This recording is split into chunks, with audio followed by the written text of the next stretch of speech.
Ulysses S. Grant was the kind of president people thought was above suspicion. He was a war hero, admired by the public, and known as an honest man. But that is exactly what makes this story so shocking. How does a president with such a clean reputation end up tied to one of the most chaotic financial scandals in American history? While the country believed he was leading the nation forward, people inside his inner circle were quietly manipulating the price of gold, exploiting their access to power, and nearly shaking the entire economy. This is not just a story about money and corruption, but about something far more dangerous. What happens when a clean president is surrounded by dirty men?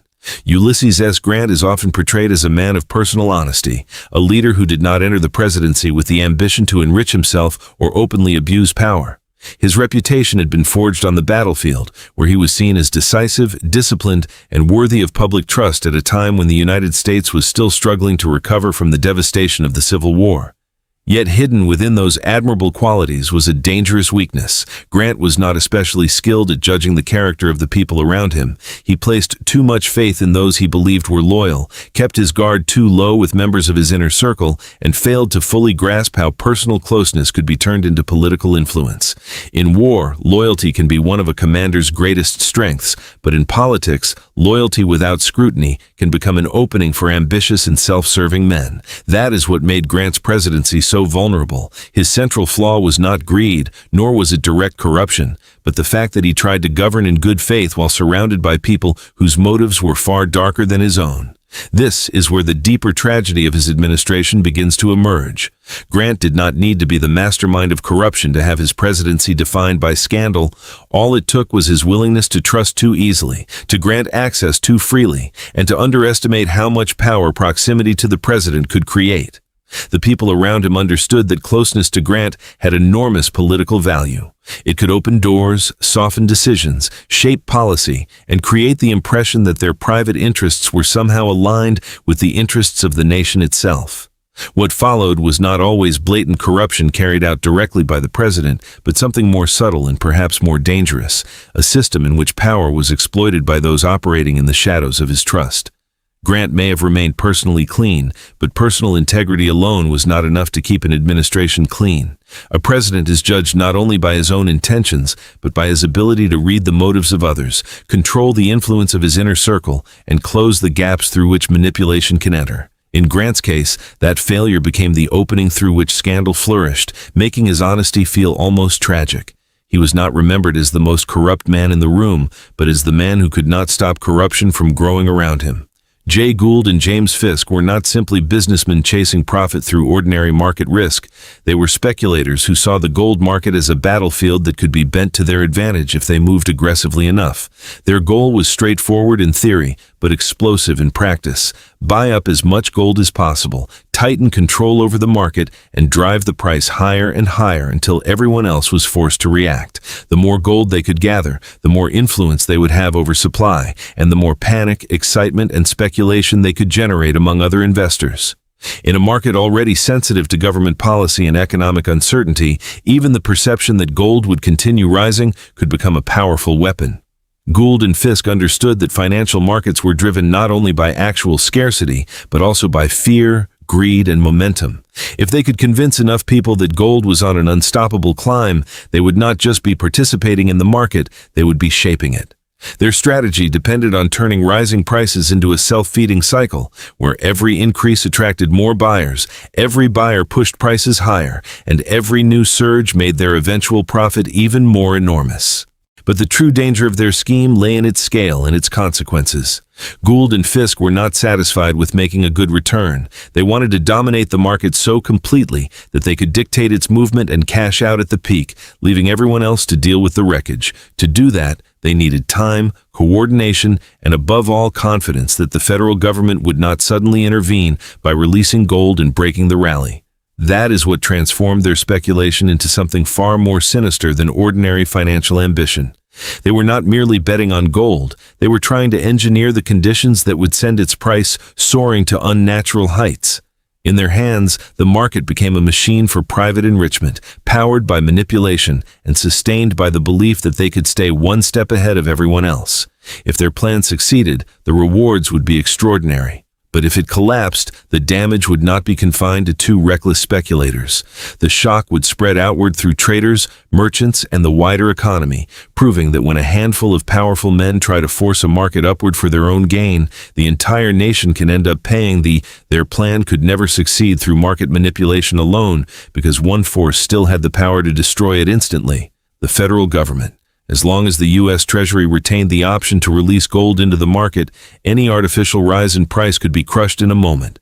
Gould and Fisk understood this perfectly. That is why their strategy moved beyond finance and into politics. They did not just need to buy gold, they needed to influence the environment around presidential decision-making. If they could persuade, pressure, or quietly sway people within Grant's inner circle, they might be able to keep the government from intervening at the very moment intervention mattered most. And in Washington, direct access was everything. A rumor whispered into the right ear, a trusted acquaintance repeating the right argument, or a family connection framing private gain as public good could all become tools of influence. The closer they could get to the president's circle, the better their chances of convincing the administration to stand still while the price of gold climbed.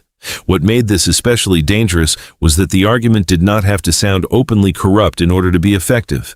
The speculators could present their interests in the language of economic policy, suggesting that a rising gold price might help farmers, strengthen exports, or benefit the country in some broader way. But beneath that polished reasoning was a far more self-serving objective: to prevent the government from stepping in long enough for their scheme to reach its peak. In other words, they were trying to turn presidential proximity into market power. Their success depended not only on financial nerve, but on their ability to create hesitation at the highest level of government. If the Treasury stayed out of the market, they could continue driving prices upward and expand their profits. But if the administration acted decisively, the entire structure would collapse. That is why the battle over gold was never just a fight on Wall Street. It was also a quiet struggle over influence, access, and whether private speculators could bend national policy to serve their own ambitions. As the price of gold began to rise, the market did not become more confident. It became more fragile. Every jump in price sent a signal through the financial system that something unusual was happening, and with each new increase, fear and speculation spread even further. Traders rushed to react, investors scrambled to position themselves, and uncertainty began to replace stability. Gold was not just another commodity. It sat at the center of economic confidence, tied to trade, credit, and the broader sense of how secure the nation's finances really were. When its price moved violently, the shock did not stay contained within a small circle of speculators on Wall Street. It rippled outward, unsettling merchants, exporters, and businesses trying to make decisions in an atmosphere of growing confusion. What looked at first like a profitable game for a handful of insiders was, in reality, creating conditions that could distort prices, disrupt commerce, and weaken trust in the market itself. That is what made the scheme so dangerous. The actions of a few men chasing enormous profit had the power to threaten far more than the fortunes of individual investors. If the gold market became unstable enough, the consequences could spread into the wider economy, affecting trade relationships, business confidence, and the financial decisions of people far removed from the trading floor. In other words, this was never just a story about greedy speculators trying to get rich. It was a demonstration of how easily an essential market could be shaken when manipulated by people with enough money, enough nerve, and enough political access. The danger lay in the fact that private ambition was beginning to push against public stability. Once that balance started to break, the entire system became vulnerable. And that is the deeper lesson of the crisis. When a small group of powerful men tries to bend a critical market for private gain, the damage rarely stops with them. It can spread across an economy and leave an entire nation exposed to the consequences. Grant ultimately stepped in when it became clear that the rising price of gold was no longer the result of ordinary market forces, but the product of a dangerous scheme that threatened the stability of the wider economy. For a time, Gould and Fisk had operated on the assumption that the federal government would remain on the sidelines, allowing their manipulation to continue unchecked. But once Grant recognized how severe the situation had become, and how much damage continued inaction could cause, he chose to act decisively. He ordered the government to release gold into the market, a move that instantly changed everything. The very force the speculators had feared most was now unleashed against them. By increasing the supply of gold, the government shattered the illusion of scarcity that had driven prices upward and undermined the foundation of the entire scheme. What had seemed like a brilliant plan for private enrichment suddenly collapsed under the weight of federal intervention. Yet while Grant's decision destroyed the manipulation,